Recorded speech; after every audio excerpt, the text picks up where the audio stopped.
नमस्कार, स्वागत है आपका। आप देख रहे हैं पुरवैया मुहिम। मैं हूं आपके साथ सुमित झा। बिहार में कानून का राज होने का दम भरा जा रहा है, लेकिन इस दम का दम अक्सर चंद दबंग और अपराधी निकालते नजर आते हैं।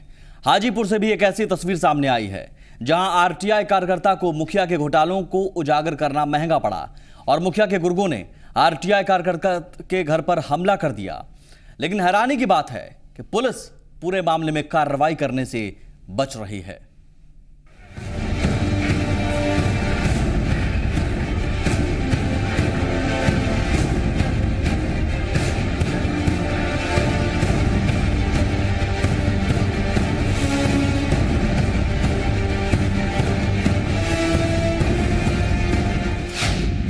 जानकारी मांगोगे तो जान से जाओगे। आरटीआई कार्यकर्ता पर जानलेवा हमला, दबंगों के आगे खाकी भी बेबस।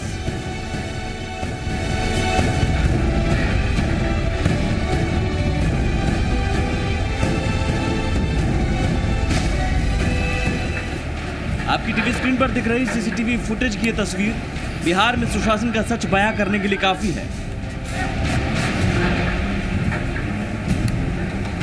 तस्वीर वैशाली जिले के पातेपुर थाना क्षेत्र की है, जहां आरटीआई कार्यकर्ता सतीश के घर पर चंद गुंडों ने हमला बोल दिया।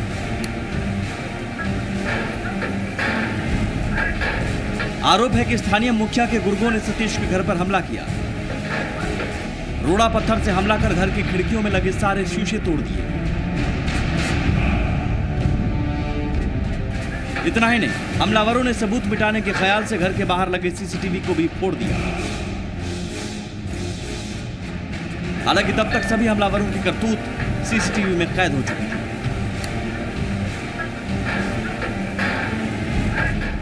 वहां से जब हम भाग के घर आ गए तो मुखिया का लड़का जो है अजय कुमार, संजीत कुमार, विनोद कुमार, पारसनाथ चौधरी मुखिया का पोता है, एक उसका नाम नहीं जानते जो पारसनाथ चौधरी का लड़का है, एक कुंदन कुमार जो मुखिया का लड़का है, और मुखिया जी खुद भी थे, और उनके साथ साथ में लमसम 30-40 आदमी के संख्या में जो आपने लोगों ने देखा है कि हाँ वो लोग पत्थर चला रहे हैं। चारों तरफ से पत्थर चलाया गया है। मेरे ख्याल से मेरे घर में लमसम 1.5 लाख रुपये की क्षति की गई है। ये लोग आए, इधर से आए, सतीश भैया घर में थे। घर में से आने के बाद वो लोग आए, उधर से आए, गाली गलौज किए और ये पत्थर चलाए। काहे के लिए सब? बस वही जो स्कूल पे जो थोड़ा सा झगड़ा लड़ाई हुआ था ना, उसी के बारे में हुआ था, बस इसी के लेके हुआ। कितना लोग था? लगभग वही था 20-25 आदमी से थे। कौन लोग था? वो मुखिया के लड़के सब थे, छोटे लाल महतो के लड़के लोग। तो आप लोग बचाए नहीं? हम लोग नहीं आए। अब अकेला हम लोग कैसे जा सकते हैं उसमें? 10-20 आदमी के सामने में अकेले कोई थोड़ी जाएगा, इसलिए हम लोग नहीं। बताया जाता है कि आरटीआई कार्यकर्ता सतीश कुमार ने मुखिया की बहू के गलत सर्टिफिकेट के बल पर शिक्षिका बनने का मामला उठाया था। इसके बाद मुखिया और उनके गुर्गों ने उनके घर पर हमला किया।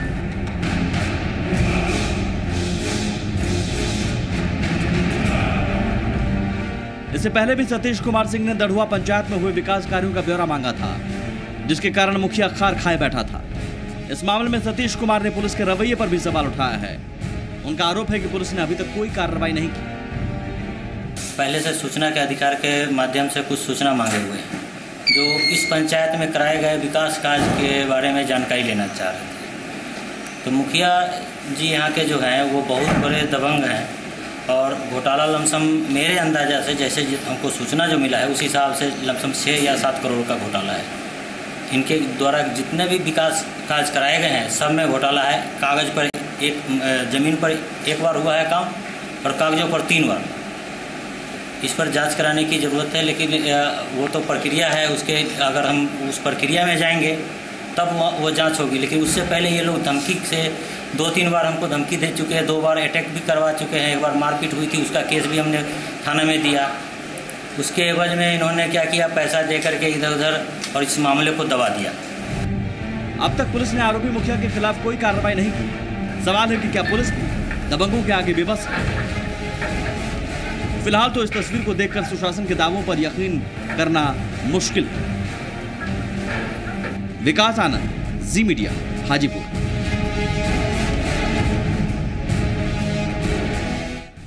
सवाल यही है कि क्या इन तस्वीरों को देखकर हम सुशासन के दावों पर यकीन करें, और सवाल ये कि क्या आरटीआई कार्यकर्ता बिहार में असुरक्षित हैं। हमारे साथ विकास आनंद हैं, जी मीडिया संवाददाता, जिन्होंने ये रिपोर्ट हम तक पहुंचाई। विकास, अब तक पुलिस ने क्या कार्रवाई की है इस पूरे मामले में? जी, अभी तक किसी तरीके की कोई कार्रवाई नहीं हुई है। जहां तक हम लोगों ने पुलिस से पूछना चाहा तो उन्होंने सीधे तौर पे कहा कि हमने आरटीआई कार्यकर्ता जो सतीश कुमार है उसको थाने पे बुलाया था, लेकिन वो अभी तक थाने पे नहीं पहुंचा। मेरा सवाल ये है कि अगर वो व्यक्ति थाने तक पहुंचने लायक होता, जिस तरीके से उसके घर पे हमला हुआ है वो काफ़ी भयभीत है, उनकी पुलिस वहाँ उनके घर तक पहुँचती है, तो वो थाने तक कैसे जाएगा जब इतना भयभीत है? तो मैं आपको बता दूं कि उसने कंप्लेन करने के लिए कोर्ट तक उसे जब जाना था, वहां पर भी वो पहुंचने के लिए कल देर रात को घर से निकला है छुप छुपा के, और वो कुछ लोगों के साथ, ताकि उसके साथ कोई घटना न घटे। इसलिए कार्रवाई की तो कोई बात ही नहीं कही जा सकती है। क्यों कार्रवाई नहीं की जा रही है? पुलिस के सामने सीसीटीवी फुटेज है, सारे सबूत हैं, सारी तस्वीर मौजूद है, कार्रवाई क्यों नहीं कर रही है पुलिस? आपको मैं बता दूं कि सीसीटीवी फुटेज की जहां बात आ रही है, सीसीटीवी फुटेज तो पुलिस वहां जाकर के देखना भी उचित नहीं समझा। वहाँ पे जब पुलिस पहुंची थी तो उसे ये भी नहीं पता था कि वहाँ सीसीटीवी फुटेज भी है। जब इन लोगों ने बताया तब भी उन लोगों ने कोई इस तरीके का, जो एक कहते हैं कि जिम्मेवारी वाली बात, कि हाँ चलिए देखते हैं किस तरीके का फुटेज है। इसके पहले भी उनको फुटेज के एसपी साहब से आपने बात की थी, वैशाली के एसपी से बात की थी आपने? जी, वैशाली एसपी से भी बात की थी मैंने, और वहाँ के जो एसएचओ होते हैं, चंदन कुमार है वहाँ पे एसएचओ, उनसे भी मैंने बात की थी। तो उन्होंने कहा कि सतीश कुमार जो है वो काफ़ी लिटिगेंट आदमी है, और उससे आप क्या बात करते हैं, उसकी बात को क्यों सुनते हैं, हमारी बात सुनिए, वो काफ़ी लिटिगेशन। सतीश कुमार ही लिटिगेंट आदमी हैं, मुखिया जी बहुत शरीफ हैं जी पुलिस की नजर में। जी जी बिल्कुल साफ है कि पुलिस मिली भगत, पुलिस पर हम आरोप लग सकता है अगर इस तरह का रवैया है पुलिस का। मैं चाहूंगा अपनी टीम से कि हाजीपुर के जो एसपी साहब, वैशाली के एसपी साहब, उनका भी हमें फ़ोन पर बातचीत हमसे कराई जाए। हम समझने की कोशिश करेंगे कि जिस पर हमला हुआ वो लिटिगेंट कैसे हो गया, और जिसने हमला करवाया, जिस पर आरोप है, उस पर पुलिस हाथ डालने से भी बच रही है। हमारे साथ अंशुमन है, एक दर्शक। अंशुमन जी, अपनी बात रखिए सर। चलिए, हम अपनी टीम से भी गुजारिश करते हैं कि वैशाली के एसपी से हमें बात कराई जाए, लेकिन क्या ये माना जाए कि एक दबाव में पुलिस काम कर रही है? कहीं ना कहीं साफ है, आप के पास सारे सबूत सब कुछ है, फिर भी आप आरोपी पर हाथ डालने से बचते हुए पीड़ित को ही कह रहे हैं कि पीड़ित दोषी है। विकास जी बिल्कुल, मैं आपको बता दूं कि पुलिस इस मामले में खास करके यही एक मामला नहीं है, इसके पहले भी कई सारे मामले हो चुके हैं। आरटीआई एक्टिविस्ट के ऊपर जो हमले की बात आ रही है, ये कोई पहला मामला नहीं है वैशाली जिले में। वैशाली जिले में इससे पहले भी कई घटनाएं हो चुकी हैं। मैं आपको बता दूं कि ये तो इस व्यक्ति जो सतीश कुमार है, इसके साथ तो ये तीसरा चौथा घटना है। इसके पहले भी सीसीटीवी फुटेज उसने थाने को अवेलेबल कराया था, क्योंकि जो शुरुआत में जब इसके साथ जो घटनाएं घटी थी उसका कोई सीसीटीवी फुटेज नहीं था, तो उसने जानबूझकर अपने घर के बाहर इस तरीके का सीसीटीवी फुटेज लगाया, कैमरा लगाया था। तो उसके बाद ये सारे चीज़ रिकॉर्ड में आए हैं और लोगों को भरोसा होने, तो अन्यथा पुलिस तो पहले थाने से ही भगा दिया, ऐसा कुछ मामला नहीं है, तुम लोग बिना मतलब का चले आते हो। मैं आपको बता दूं कि इसके पहले भी कुछ और भी आरटीआई एक्टिविस्ट हैं वहाँ पे, जैसे देवेंद्र राय करके हैं, चेहरा कला प्रखंड के रहने वाले, उन्होंने भी मांगा इस तरीके से, जब आरटीआई के थ्रू मांगा था तो पातेपुरी इलाके में उन पर हमला किया गया था। तो निश्चित तौर पे पुलिस का जो रवैया है या प्रशासन का जो रवैया, वो नहीं चाहते हैं कि किसी तरीके की सूचना पब्लिक तक जाए ताकि किसी तरीके का बवाल खड़ा हो। लेकिन सवाल है कि क्या ये सब कुछ इसलिए क्योंकि वो मुखिया दबंग है और दबंगों के आगे खाकी बेबस है, कुछ नहीं कर सकती पुलिस, कुछ नहीं कर सकती। इस विजुअल्स को देख के, अभी तक की जो कार्रवाई हुई है, इसको देखकर तो यही कहा जा सकता है कि पुलिस निश्चित तौर पे बेबस है। और हमको लगता है कि अभी इलेक्शन का टाइम है, इलेक्शन के पहले कोई किसी भी तरीके का सरकार किसी तरीके का बवाल नहीं चाहती है, किसी तरीके का हंगामा नहीं चाहती है। हो सकता है कि कारण एक ये भी इस मामले में कोई एफआईआर लॉन्च हुई है, कुछ एफआईआर दर्ज की गई है उस मुखिया के खिलाफ, कुछ भी कार्रवाई के तौर पर कागजी कार्रवाई भी होती नजर आई है? बिल्कुल नहीं। आपको मैं बता दूं कि कल दिन के लगभग 11 से 12 के बीच की घटना है ये, और 24 घंटे से अधिक हो चुके हैं, लेकिन अभी तक एफआईआर दर्ज नहीं किया गया। इवन उल्टा ही मुखिया की ओर से उस आरटीआई एक्टिविस्ट पर एफआईआर दर्ज कराया कि आपने मेरे साथ मारपीट किया, इसलिए उनको ही पकड़ लिया जाएगा। आरोपी मुखिया जो है आरटीआई एक्टिविस्ट के खिलाफ एफआईआर दर्ज करवाता है, वो एफआईआर पुलिस तुरंत दर्ज कर लेती है। और ये भी कि मारपीट, साफ है कि पुलिस क्या काम कर रही है और कैसे काम कर रही है, ये पूरी बात सुनकर अंदाजा आप लगा सकते हैं। हाजीपुर में पिछले दिनों लूट की घटनाएं भी बढ़ती जा रही हैं, तो हाजीपुर के एसपी साहब, वैशाली के एसपी साहब किस मंशा से काम कर रहे हैं, ये सवाल खड़ा करता है। मैं चाहूंगा कि वैशाली के एसपी साहब से अगर मेरी बातचीत हो जाए, मीटिंग में शायद व्यस्त है, मेरी टीम ने कोशिश की, पता नहीं कौन सी मीटिंग कर रहे हैं, और कानून का राज स्थापित करने वाले सियासतदान और जेडीयू के नेता अगर सुन रहे हैं तो सुन लें उनके पुलिस करती क्या है। बोकारो से एक कॉलर हमारे साथ हैं। जी सर। ये मैं सर बताना आपको चाहता हूँ कि अगर आप ये मीडिया न रहे तो क्या पुलिस प्रशासन पर भरोसा करना भी आम जनता के लिए दुर्लभ है। और मीडिया जागरूकता के चलते ही ये सब चैनल पे आज पा रहा है, जिसके चलते आम जनता को ये पता चल रहा है कि प्रशासन किसी भी मसले पे आम जनता का साथ नहीं देती है। चलिए, शुक्रिया सर कॉल करने के लिए। राजीव रंजन हमारे साथ हैं अरवल से। जी राजीव जी। हेलो। जी सर। हेलो जी, अपनी बात रखिए सर, आपकी आवाज हम तक पहुंच रही है। हाँ, सवाल है तो कि ऐसा एक मामला थोड़े है, ऐसा बहुत ऐसा मामला है जो मीडिया के पहुंच से दूर है। मान लीजिए कि आरटीआई कार्यकर्ता पर हमला हुआ है और अचानक आप लोग यहाँ पहुंच गए तो दिखा दिए, या फिर वो जो आरटीआई कार्यकर्ता है वो अपने बात रख रहा है आपके सामने, लेकिन अंदर जाने पर ऐसा बहुत ऐसा मामला है। जैसे मान लीजिए अभी अरवल का ही एक मामला है। हाँ। हेलो जी। वहाँ अरवल में एक जगह है मेहंदिया। हाँ। मेहंदिया थाना में गांव है गुलसार, वहां तक पैक्स है जी।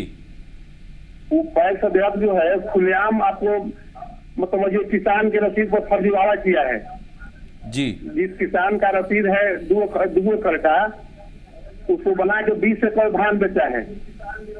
अब अंदाजा लगाइए सर, यही है बढ़चला बिहार। शुक्रिया कॉल करने के लिए। सतीश कुमार सिंह हमारे साथ खुद मौजूद हैं, जिन के घर पर हमला हुआ, जिन्हें धमकी दी जा रही है और उल्टे उन्हीं के खिलाफ एफआईआर दर्ज करवा दी गई पुलिस की तरफ से। पुलिस किस मंशा से काम कर रही है ये समझ में आ रहा है।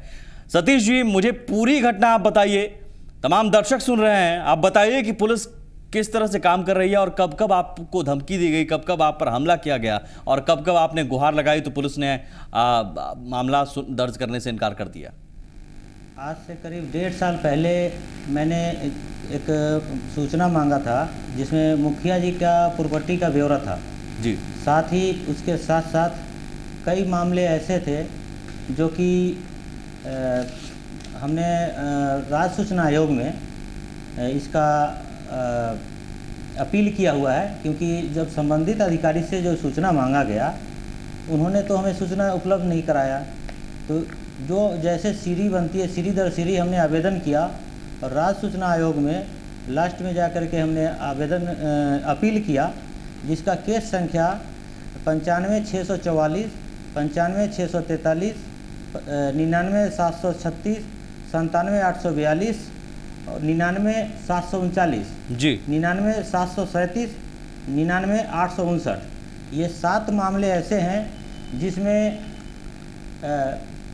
इंदिरा आवास, वृद्धा पेंशन, मुखिया जी का प्रॉपर्टी का ब्यौरा और मनरेगा के अलावा है तमाम ऐसी योजनाएं जी। अब तमाम उन योजनाओं में आपने तमाम ऐसी योजनाएं हैं हाँ। जो जिसको अगर जिस पर जांच किया जाए, क्योंकि ये विकास से जुड़ा हुआ पब्लिक का पैसा है हाँ। ये नहीं कि ये मुखिया जी को मिला और मुखिया जी कह दिए कि ये हमारा पैसा है, नहीं, ये पब्लिक का पैसा है। अगर ऊपर से अगर पब्लिक के लिए आया है तो पब्लिक को मिलना चाहिए वो सुविधा। लेकिन यहाँ तक तो जॉब कार्ड बना दिया जाता है, जॉब कार्ड जाली बना करके, और जॉब कार्ड धारक को किसी को मालूम नहीं कि मेरा जॉब कार्ड भी बना हुआ है और उनके नाम पर पैसा उठा लिया जाता है। साथ ही ऐसे भी लोग हैं जिनका जॉब कार्ड बन गया है, अभी तक ना तो उनको बेरोजगारी भत्ता मिला है, ना ही कभी उनको ड्यूटी मिली है जॉब करने के लिए मनरेगा के तहत। और साथ ही इस पंचायत के अंदर, मैं डरुआ पंचायत से बिलोंग करता हूँ, इसलिए इस पंचायत के अंदर मैंने सूचना मांगा था, इसलिए कि ना तो कहीं वृक्षारोपण किया गया है और ना ही कहीं पेड़ पौधा नजर आ रहा है। लेकिन ये सब सूचना से प्रभावित होकर के मुखिया जी फंस न जाएं, इस वजह से हमारे ऊपर बार बार जानलेवा हमला करते हैं और करवाते हैं। अपने लड़कों लोग को इनके 8 लड़के हैं हाँ। और ये पूरे पंचायत में दबंगता दिखलाते हैं। कितनी बार अब तक आप पर जानलेवा हमला हो चुका है? अब तक एक बार तो ऐसे धमकी दिया गया था चौक चौराहे पर, तो उसको हमने अनदेखा कर दिया। उसके बाद दूसरी बार मैं कहीं अपने रिश्तेदार के यहाँ गया, वहाँ हमला करवाया गया, तो वहाँ पर मुझे चोट आई, लाठी डंडों से पीटा गया, कई जगह सर पे चोट आई थी। उस टाइम में मैंने इलाज कराया था। थाना प्रभारी को उस टाइम में भी मैंने फ़ोन किया था। उस टाइम में थाना प्रभारी थे सुमन कुमार जी। उनको फ़ोन के द्वारा सूचना दिया। उन्होंने यही कहा था कि तुम आकर के यहाँ लिख करके दो, तब हम आएंगे तुम्हारे पास। मैंने कहा सर मेरे को तो घेर रखा है, यहाँ पे मार रहा है सब, तो आप कैसे कहते हैं हम यहाँ से निकलेंगे? मेरा रिश्तेदार लोग है जो बचा दिया है, हम यहाँ से निकलेंगे फिर घेर करके मारेंगे। वहाँ पे भी इन्होंने कोई कार्रवाई नहीं की। मैंने एसपी साहब को फ़ोन किया था, उनके कहने पर फिर पुलिस आई। पुलिस आई लेकिन मेरा बयान नहीं लिया, और उन्होंने ये कहा कि आकर के थाना पर बयान नोट करवा देना। उससे पहले वो लोग थाना पर जा चुके थे जिनके खिलाफ मैंने बयान देना था। अच्छा। लेकिन उस टाइम में भी मैंने मानवाधिकार आयोग में और जिला डीएम साहब के यहाँ मैंने ये अपने जान माल की सुरक्षा के लिए और एसपी साहब के यहाँ गुहार लगाई थी, लेकिन उस पर अभी तक कोई कार्रवाई नहीं की गई। उसके बाद ये जो आप पर हमला किया गया, उसके बाद आपने पुलिस के पास आप गए थे या फिर पुलिस से आपने कहा मामला दर्ज करवाने के लिए, तो क्या कहा गया पुलिस की तरफ से? जो हम तस्वीर देख रहे हैं, रोड़े पत्थर से आपके घर पर हमला किया गया। ये तो कल की घटना है, कल सुबह 10:30 बजे के आसपास की घटना है। हाँ। ये एक पंचायत हुई थी जहाँ मेरे घर के पीछे स्कूल है, जो जमीन हम लोगों का ही दान दिया हुआ जमीन में है, स्कूल है। उसमें 7 शिक्षक हैं, शिक्षिका हैं, शिक्षक नहीं है एक भी, जिसमें एक हेडमास्टर हैं और 6 शिक्षिकाएं हैं। और इन लोगों ने आपस में झगड़ा किया था ड्यूटी के लिए कि एक तो शिक्षिका या हेडमास्टर सबके सब लेट आते हैं। कोई तो ऐसा भी होता है कि 4-4 दिन के लिए फरार रहता है और यहाँ लीव छुट्टी एप्लीकेशन लगा देता है कि हम कहीं जा रहे हैं। हाँ। हम किसी कारण से पुलिस ने आपकी सुनी क्या? पुलिस ने कोई कार्रवाई की? पुलिस ने कोई कार्रवाई नहीं की, और उल्टा हमें धमकी भी दिया कि तुम आओगे या हम तुम्हें पुलिस भेज करके उठवा लें। ये एक धमकी किसने दी? थाना प्रभारी महोदय थे चंदन कुमार जी। थाना प्रभारी धमकी देते हैं उल्टे कि आप तुम आओ थाना, नहीं तो हम तुमको उठवा लेंगे। हाँ, वो उनका ये कहना था कि तुम्हारे अगेंस्ट में, तुम्हारे खिलाफ लोग केस करने के लिए आ गए अगेंस्ट पार्टी, और तुम भी आओ यहाँ मैनेज कर लो, और नहीं तो तुमको पुलिस भेज करके हम उठवा लेंगे। अच्छा, मैनेज कर लो। हाँ, मैनेज। थाना प्रभारी चंदन कुमार जी क्या पैसों के लेन देन भी करते हैं क्या? अब मेरे से तो अभी डिमांड नहीं किया है, लेकिन हम ये नहीं कह सकते कि हाँ लेन देन करते हैं या नहीं। हम तो थाना पे जा करके वहाँ तो बैठे नहीं रहते। क्या उस मुखिया का कोई राजनीतिक रिश्ता भी है, पॉलिटिकल रिलेशन भी है किसी नेताओं से? हाँ जी, हाँ जी। उनका जो बड़ा लड़का जो है पारसनाथ चौधरी, वो अपने आप को कहता है कि हम कांग्रेस के नेता हैं। अच्छा। एक बार शायद आज से 10 या 15 साल पहले उन्होंने चुनाव भी लड़ा था। हाँ, मैं चाहूँगा मुखिया का नाम एक बार फिर से आप बताइए। श्री छोटेलाल महतो। छोटेलाल महतो मुखिया और उनके लड़के पारसनाथ। हाँ जी। और पारसनाथ चौधरी जो हैं वो कहते हैं अपने आप को कि हम कांग्रेस के नेता हैं, और एक बार चुनाव भी लड़ा था कांग्रेस से, अभी भी घूमते हैं। और जो भी ये मामला बनता है, अगर पुलिस के तहत हम लोग जाते हैं कंप्लेंट करने के लिए, तो ये उन लोगों को ये कहते हैं कि मेरा लिंक विधानसभा स्पीकर उदय नारायण चौधरी से है। नहीं, हाल ठीक है, मैं वो छोटे भैया नेता होंगे, कहने को कह सकते हैं। हालांकि उस पर अगर वो कहते हैं तो बड़े नेताओं की जिम्मेदारी बनती है कि वो उन रिश्तों के बारे में सफाई दें। लेकिन सवाल सबसे बड़ा यही है कि हमला किया गया है आपके घर पर, साफ तस्वीर दिख रही है, जो मुखिया है उस पर आरोप लग रहा है, और मामला आपके खिलाफ ही दर्ज हो गया। तो पुलिस किस मंशा से काम कर रही है सब जान रहे हैं, ये अंदाजा लग रहा है। मैं एसपी साहब क्या कर रहे हैं उस पर भी मैं आपके पास आता हूं, लेकिन दर्शक भी बीच में जुड़ रहे हैं। टीपू सिंह हमारे साथ हैं। जी टीपू जी।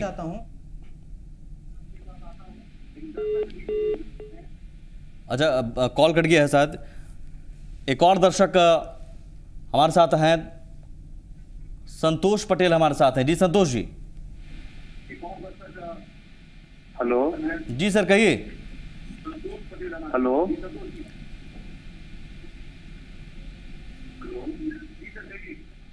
हेलो, आपकी आवाज आ रही है संतोष जी, आप अपनी बात रखिए। हेलो, टीवी सेट का वॉल्यूम कम करके कॉल करें सर। लेकिन मैं चाहूंगा सतीश जी, मैं आपके पास फिर आऊंगा। एसपी साहब से आपने बात की थी क्या? शेखपुरा के जो एसपी, माफ कीजिएगा, हाजीपुर के जो एसपी हैं। हाँ, एसपी साहब से फ़ोन पर हमने बात की थी। उन्होंने कहा था ठीक है, इस पर कार्रवाई करेंगे, आप मेरे पास आवेदन एक दे दीजिए। हमने आवेदन आज सुबह आवेदन दिया है। हाँ। एसपी साहब यहाँ नहीं थे, कहीं मीटिंग में व्यस्त थे, इसके कारण उनसे मुलाकात नहीं हुई, नहीं तो हम तो मिल करके ही जाते उनसे। वैशाली के एसपी साहब से इससे पहले आपने कुछ कहा था, जब इससे पहले आपको धमकी दी जाती रही या फिर आपके रिश्तेदार के यहाँ मारपीट की गई? एसपी साहब को भी कहा था। उस टाइम में एसपी साहब थे सुरेश प्रसाद चौधरी। अच्छा। और इनका जातीयता जो चलता है, पारसनाथ चौधरी और सुरेश प्रसाद चौधरी, और साथ ही उदय नारायण चौधरी, ये सब अपना जातीयता मिलान करके और हमारे केस को हल्का किया, इधर उधर से पॉलिटिकल दबाव डाल के थाना। और अभी जो एसपी हैं, अभी जो एसपी साहब हैं, उनके बारे में आप क्या कहेंगे? कार्रवाई वो करते नजर आ रहे हैं? उनके खिलाफ हम कोई कमेंट नहीं कर सकते हैं, इसलिए कि अभी तो हमने उनसे फोन पर संपर्क किया है। उन्होंने मुझे बुलाया था, लेकिन संजोगवश वो नहीं है, और मिलेंगे तो शायद हो सकता है कहीं वो मेरे बात को सुने और उस पर कोई। लेकिन ये सारा पूरा मामला थाना प्रभारी इस पूरे मामले में संदेह के घेरे में, सवालों के घेरे में है। कार्रवाई किस लिहाज से की जा रही है, तस्वीर कुछ और है और वो एफआईआर कुछ और दर्ज करते हैं। विकास, मैं समझना चाहूंगा। संदेह तो थाना प्रभारी पर आता है। हाँ। क्योंकि कोई व्यक्ति विक्टिम हो और वो पुलिस को इतला करती है कि हमारे साथ ये हादसा हो गया, हमारे साथ ये घटना घट रही है, और पुलिस ये कहती है तुमने आरटीआई का सूचना मांगा है और तुम ये मामला सारा उठा लो, हम मैनेज करवा देते हैं, तुमको जो पैसा चाहिए हम दिलवा देंगे। ये तो पुलिस कहती है। दबाव हमको खरीदना चाहती है। में काम कर रही है पुलिस, साफ नजर आ रहा है। विकास जी बिल्कुल। हाँ जी, इनके जो कार्यशैली से तो ये लगता है कि पूरे दबाव में है। मैं समझना चाहूँगा, आपने थाना प्रभारी से बात की, किस लहजे में वो जवाब दे रहे हैं? जी, मैं आपको बता दूं कि जिस तरीके से वहाँ के थाना प्रभारी जो एसएचओ हैं चंदन कुमार, उन्होंने बताया कि काफ़ी मामला काफ़ी पुराना चल रहा है इन लोगों के बीच आपस में आपसी रंजिश, जो आरटीआई के तहत जो सूचना मांगने को लेकर थी वो लगातार कई वर्षों से चल रही है। और ये इस बीच में आप क्यों पढ़ते हैं? इन लोग का तो रोज़ का यही धंधा है, क्यों परेशान होते हैं? जो सतीश कुमार है वो काफ़ी लिटिगेंट व्यक्ति हैं, उनकी बात आप सुनते ही क्यों हैं? मैं आपको बता रहा हूँ, ये 2 दिन पहले जो टीचर को लेकर झंझट हुआ था, वहाँ पे ऑलरेडी एजुकेशन ऑफिसर मौजूद थे, आप उनसे बात कर लीजिए। इस तरीके तो मैंने उनसे पूछा कि क्या सब कुछ दरकिनार करते हुए जिस तरह की जो तस्वीर सामने दिखाई पड़ रही है, जिस तरीके से रोड़ेबाजी की जा रही है, क्या किसी को इस तरीके से अधिकार है कि किसी के घर पे जाके, चाहे किसी की गलती हो, और एक एफआईआर भी दर्ज नहीं हो, और मैं चाहूंगा भी दर्ज न हो? सतीश जी क्या चाहते हैं आप? मैं बुलेटिन क्लोज कर रहा हूँ सर। हम तो यही चाहते हैं कि जो भी व्यक्ति इसमें दोषी हैं उनके साथ उचित कार्रवाई हो। वैशाली के एसपी साहब से हम भी बात करने की लगातार कोशिश करेंगे और हमारे संवाददाता भी उनसे ज़रूर बात करने की कोशिश करेंगे। हम चाहेंगे कि इस मामले में पुलिस अपना काम करे, वरना लोगों का कानून पर से भरोसा उठ जाएगा और लोगों का फिर सीएम नीतीश कुमार के दावों पर से भी भरोसा उठ जाएगा, जो कहते हैं कि कानून का राज बिहार में है। बहुत शुक्रिया सतीश जी और बहुत शुक्रिया विकास तमाम जानकारी के लिए। पुरवैया मुहिम में बस इतना ही। एक छोटा सा ब्रेक के उस पार देखिए एमएलए का रिपोर्ट कार्ड, हाजीपुर के एमएलए का रिपोर्ट कार्ड देखिए।